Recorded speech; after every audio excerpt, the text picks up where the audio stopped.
सापागुरिनि नैबे दैमुगुरि हाबनाय लामा बे लामाया थारैनो जोबोद गाज्रि दंमोन। जों मिथिना मोननायाव नोंसोरनि नाजानायजों बेखौहाय सोरनिबा अनसुंथाइजों होदों होननानै फोरमायदों। खुलुमबाय, आंनि मुङा निउटन नार्जारि। आं चापागुरि दैमुगुरि गामिनि सासे फरायसा स्टुडेन्ट।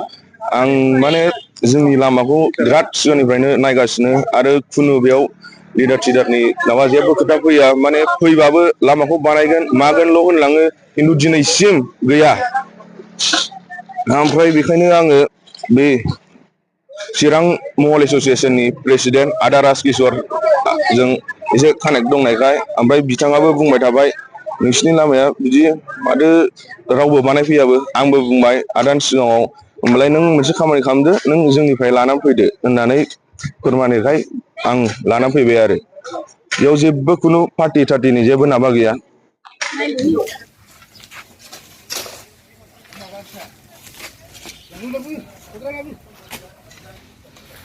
बिनि फिसाला फैगोन। आदसा हामबाय दे, जाबायलै फुटेसा।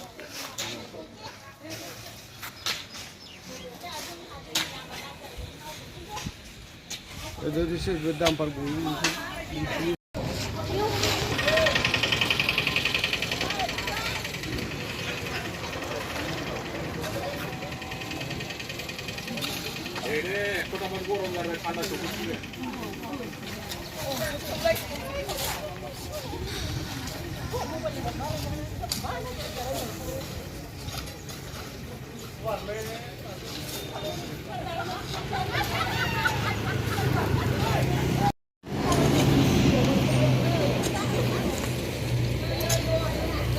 दै जाजोबखाथारोमोन बियो।